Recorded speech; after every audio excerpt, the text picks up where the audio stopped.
I'm at one of the biggest coin auctions of the year in Florida right now. This is the place where all the big money buyers are at. Anyone out 90,000, 85,000, Heritage Live. Is there another Heritage Live bidder out there tonight? 85. Doing a little business, buying and selling. It's what I do. The main coin I'm looking for here in Orlando is a 1915 San Francisco Pan Pacific $50 gold piece. Mike's been running around the show, and he's actually found two people with the coins. A little birdie told me that you had an Octagon Pan Pacific $50 gold piece. I do. Would you like to see it? Sure. I have a customer. He spent a lot of money in my shop, and this is the coin he's looking for. Ah, there it is. That is cool. They struck over 1,500 of these. Since they were so highly priced, they probably sold, I think it was about 483 coins, and they melted the rest. And it's a very desirable coin, very tough to find. In 1915, San Francisco hosted the Panama Pacific Exposition to celebrate the opening of the Panama Canal. And to help celebrate the opening, the U.S. Mint struck a variety of coins in silver and gold. They had a lot of troubles with this, too. They had a coin minting machine that was designed for a coin that was 2.5 times smaller than this, and they tried to make these giant coins, and they ran into trouble after trouble, right? Absolutely. So how much you asking for this? $70,000. Would you take 65 for it? No. My customer wants to pay $70,000, so there's no money to be made. Maybe I'll be back. That's fine. Anything I could do to help, let me know. Okay, all right. Thank you. Mike says there's one other guy with one, so I'm gonna go look at his. So I hear someone told me you had a $50 Pan Pacific. I do. There you go. How much you looking for? I'd sell for 48,000. 48,000. Yep. But this one's been cleaned. That's why it's 48,000. That's cheap for one of those. My customer back in Vegas would never take this. He doesn't take that kind of coin. It's got to be next to perfect. I mean, it's 48,000 is a great price. Yeah, but, the price is really good, but some people I know are real quality conscious. So Okay. Well, that's for somebody who wants one but doesn't want to pay a fortune. So What's the coin business? Everybody's weird. yeah, that's right. That's right. Exactly. right. Exactly. Thanks, man. Okay, thanks for looking at it. Thank you. All right. Appreciate it. Let's. I guess we'll go back to the other guy. Okay. $48,000 was great until I look at the coin and realize it's been improperly cleaned and it's screwed up. Back to the other guy and see if he will negotiate some. Okay, thanks. Bye. Well, I'm back. I thought you would be. I have a customer. He's willing to pay right at $70,000 for one in good shape. Hopefully, we can make a great deal. Okay, and we do 66. I mean, I have a customer for the coin. I'm not, you know this business. I'm not making a lot of money on this. And neither am I. So out of courtesy, I'll do 67.5.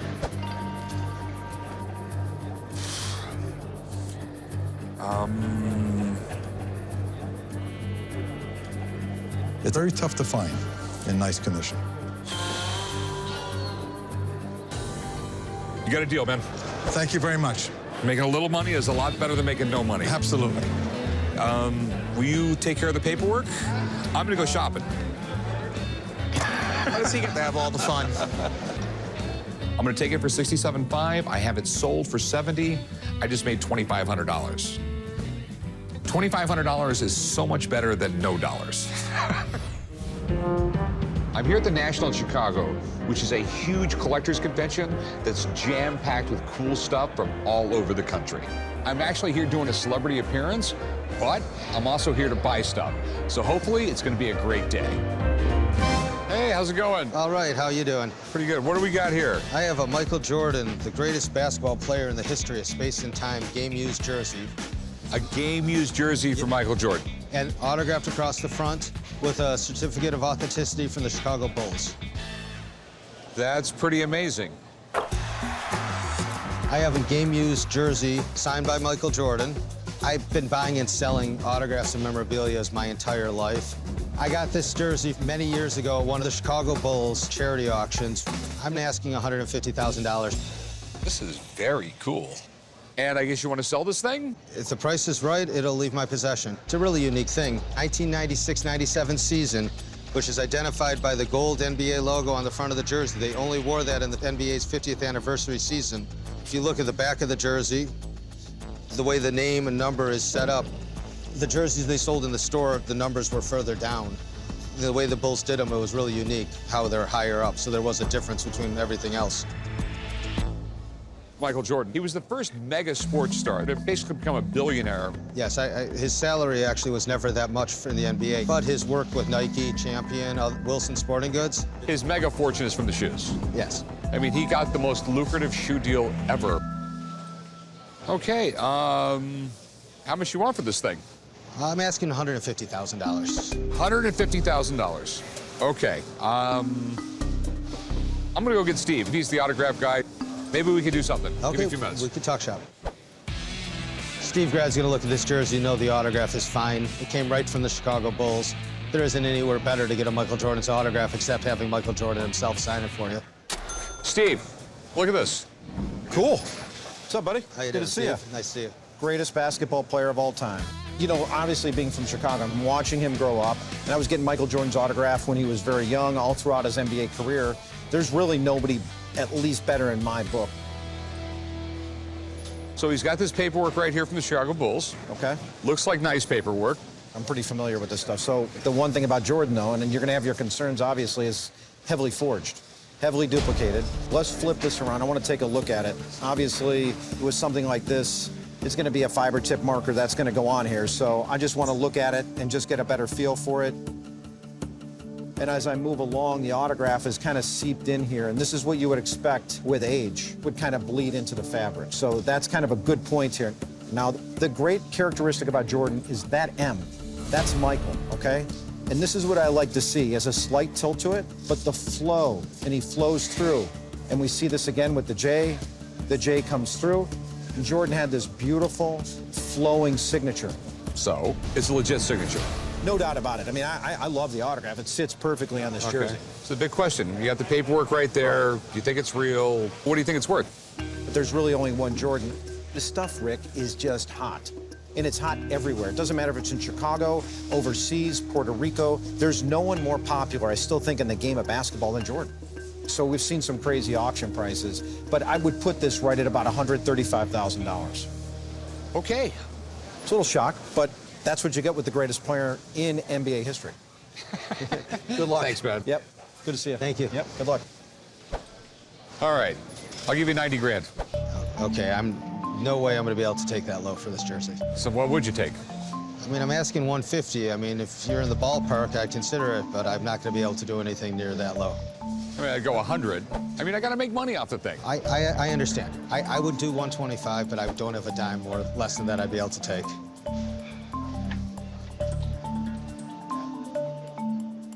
If you change your mind, call me. I will. I do appreciate your time. Okay. It's super cool, but in the long run, the math doesn't make sense for me anymore. Okay? I understand. All right, have a good one, man. Thank you, sir. I'm gonna take the jersey and put it back in the safe at home now. One day I'll get a price that makes me happy. All right, so it's the actual car from the movie. That was Steve McQueen's last movie. Should be a 51 Chevy, right? I'll be there in a half hour, 45 minutes. Bye. This guy has the car that Steve McQueen drove in his last movie, Hunter. You ever see the movie? No. It's a really good movie. You should watch it. Okay, but anyway, we're gonna go buy the car. Hey, Rick, why don't you just stay here and let me go? I know you're a Steve McQueen wannabe. And I will buy I'm not a Steve McQueen wannabe. I just want to go take a look at the car. It's worth a lot of money. We can make some money off it. Look, we all know that you're gonna get the car, you're gonna pay too much for it. You've got the Bieber fever from McQueen. Come on, Corey, let's go. No. Just because it's Steve McQueen's car doesn't mean I'm going to keep it. I'm done with you guys. Come on.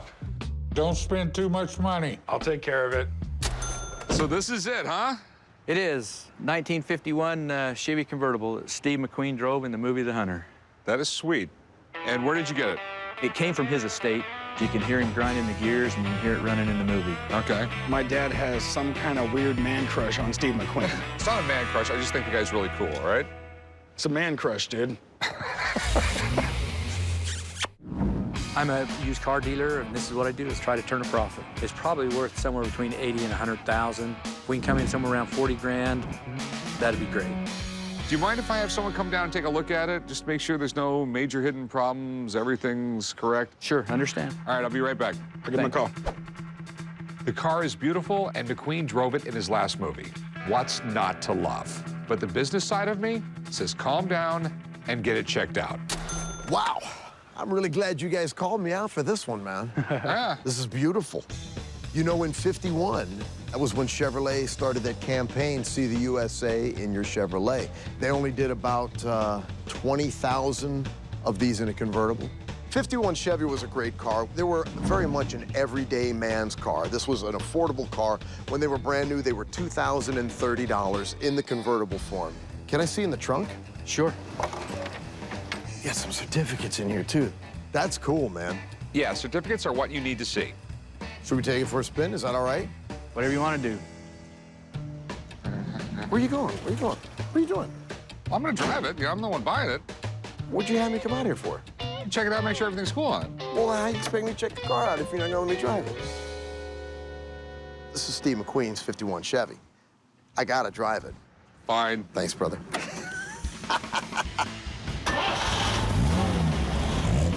I can't believe I'm in the back seat of this thing. How's it back there, Rick? Comfortable? I should be driving this car right now. It's really solid, man. There's not a rattle or a shake or nothing in this car. I'm digging. This is a nice car. It really is a nice car. To think that Steve McQueen sat in this seat, held this steering wheel, ran through these gears. Rick, you should feel this. You'd really like it. Yeah, whatever. This car was in such nice shape. My job was easy today. I couldn't say that the car is a 10, but it's a rock-solid 8 for sure. You know, I've seen 51 Chevy convertibles going for all kinds of prices, but I think I would solidly put it in the low 30s as far as the car is concerned. Now you've got the McQueen factor. Okay. That falls right into your court. Okay, well, thanks, Danny. Absolutely. Any collector would love to have a 51 Chevy convertible. And then what's it worth because it was Steve McQueen's? Kind of take it from there. All right, so how much do you want for it? 40 grand. It's in the neighborhood of 30, just the way it is. I think Steve McQueen's got to be worth a little bit more. I'll give you 35 cash. I put it down on the money where I kind of needed it to be. Can you come up a couple grand? To what, 37? 37? I think it's a fair price. I say go for it.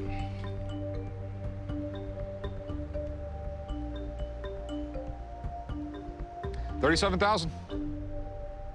All right, can I drive you down to the pawn shop? We'll take care of it? Let's go. All right, you're driving the Jeep back. Give me your keys. I can't believe I actually own a car that was driven by Steve McQueen in a movie. And now I finally get to drive it. I am in heaven. Now I really feel like Steve McQueen. Has anyone seen my 51 Chevy? Someone move it? I got rid of it. You sold it? You do remember the auction, don't you? The car hauler came by that's taking it to Florida, and he's probably in Arizona by now. There's no way I'm missing this auction. Corey's going with you. Why is he going with me? Pops, just calm down. We're gonna go out to Florida. We're gonna take it easy. We're gonna have a good time, and we're gonna make some money. Besides, old people really love Florida. Me and Corey are here in Fort Lauderdale at Auctions America, and I'm selling my 51 Chevy that used to be owned by Steve McQueen. I just hope I make a profit. Here we go. I'm really nervous. All right, ladies and gentlemen, another star of the show, lot number 594 is a 1951 Chevrolet Skyline Deluxe. This is the automobile that Hollywood legend Steve McQueen drove frequently in the final movie of his illustrious career, The Hunter, made in 1980. $75,000, 20, 30. I get 20 million, they get 30,000. 20 million, they get 30. I get 30 million, they get 35. 35, now 35, 36, 38. You get $40,000. 42, 44. I have 42 million, they get 44. I get 46 million, $48,000. $48,000. We all done it for 48,000, sir. 48, got it. Now 50. I have 40 million, they get 50,000. 48 million, they get 50,000. Sir, going once, going twice.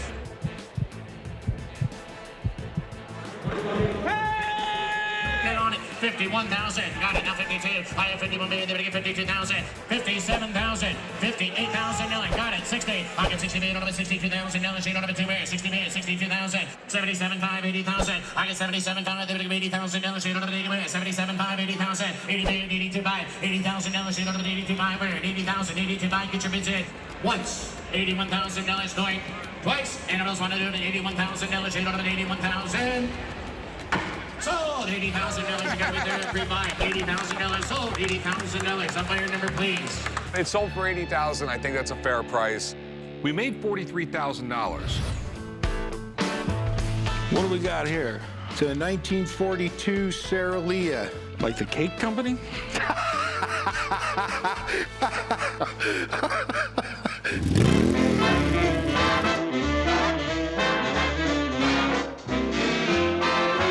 I decided to come in the pawn shop today to sell my 1942 Sara Lee motorcycle. My grandfather gave it to me. It's been sitting in my garage for about 20, 25 years. He brought it over in pieces from World War II, and he just ended up giving it to me, and I got no use for it. So tell me what you know about it, man. It's made in Belgium, pretty high tech for its time. These are pretty rare. Yeah, they only actually made them like a half a year. And Germany invaded Belgium and shut the plant down. I love motorcycles, and being around them, I've heard of Sara Lee's. I don't know a ton about them, but what I do know is that they're extremely rare. How'd you come across this? Actually, my grandpa sent it over during World War II in pieces and then put it back together. I've heard of a lot of people taking back wartime souvenirs, but I've never actually heard of anybody shipping back an entire motorcycle. That must have taken a lot of stamps. Sara Lee, they were way ahead of their time when they first came out.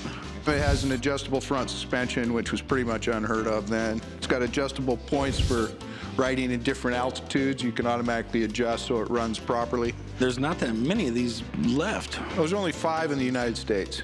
It's a really cool bike, man. Would you say it runs, or? No, it doesn't run. It's got some rust. It's missing a front headlight. It's missing a tail light, but it's a nice little bike. Everything's original. Nothing's been replaced. Somebody would enjoy it.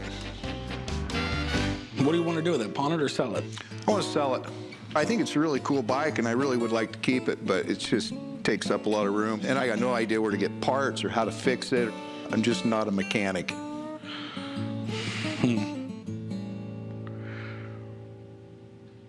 I'll give you $4,000 for it. $4,000? This bike could be a great buy for us. I mean, we could buy it and fix it up, and it could be worth a ton of money, or we can just take it and sell it as a project bike. The demand for a bike like this is there either way, so I'm gonna try to buy it if he's willing to deal. How about 45? I'll tell you what, I'll do 43. All right, you got a deal. Deal, let's go do some paperwork. I'm psyched we got this bike. It's an amazing motorcycle with an amazing story attached to it. So I'm gonna show it to my father and see if he's willing to shell out the money to get this thing fully restored.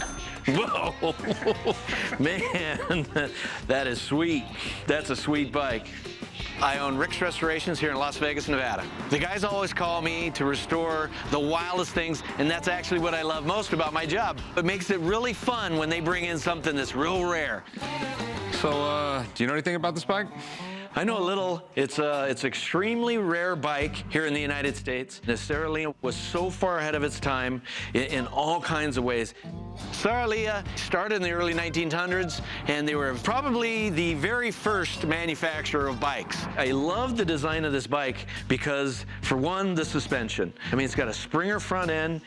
It's got the suspension shocks in the rear end, which was like unheard of. They were all rigid frames.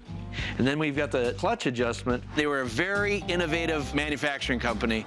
Harley didn't stand a chance, and neither did Norton. This bike did almost 90 miles an hour. Pretty fast back then.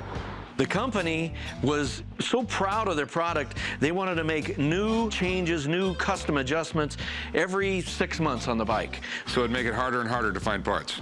Yeah. What? I could tell from the very beginning this bike was trouble. It's hard enough getting parts for a 1940s Harley, much less a 1942 bike from Belgium. My idiot son couldn't even find Belgium on a map. So how much would it cost to restore this thing? Well, we'd literally have to run around all the barns in Belgium and try to find parts. If there's anything that gets ruined on it, we're in big trouble. Big trouble. Just a guess is between $25,000 and $30,000. 25 or 30 grand? Yeah, between there. Oops. Okay, excuse me. I still think it's worth money. What do you think I can get out of this thing, the way it sits? Well, you don't have too many options, but I think if you took it to auction, you might be able to get in the upwards of about $15,000 for it. Oh, I don't know what the I'm doing. The only problem is nowadays with our economy being where it's at, I mean, you could take a hit. I mean, you could take a big hit. I know Corey thought this was a bulletproof idea, but it's far from it. At an auction, I have no idea what I'm gonna get for this thing, and I don't like to operate like that. Well, I don't wanna spend 25 or 30 grand.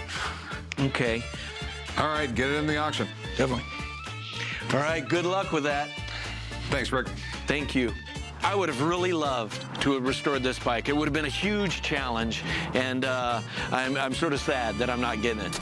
Here we go, and you got a bit of here, you got a bit of here, and I got a bit of $5 here, you got a bit of $5, you got a bit of $5 here, you got a here, you got a bit of how about $2,500? I got $2 grand, you got a bit of 25, and L3, and 3, you got a bit of 3, 4, and I heard 4, you got a bit of 4 here, bidders here, 45, 5, you got a bit of 45. Now Danny Ball, you got a bit of 5, you got a bit of 5, you got a bit of $500, you got a bit of 25, all through, and I got a bit of 5, you got a bit of 5, 5, you got a bit of 5, you get 5, you get 5, you got a bit of all of that, and I'm turning 4, and I'm hearing 4, you got a bit of 4 here, bidders here, 45, 5, you got a bit of 45. Now Danny here, you got a bit of here, who $5,000? 45. Now Danny Ball's on $5 grand. New ways at 55.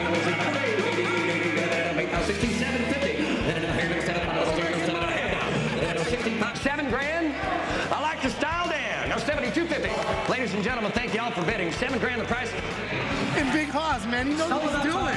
I'm psyched the way this bike turned out. I mean, even after the auction commission and fees and all that, we still made a couple grand. I knew we'd do well on this bike. I'm relieved. We had a good auction, we saw some really cool bikes, and we sold the Saralia and made a profit. I'm proud of Corey. He made a decent buy that didn't bankrupt the store. For once.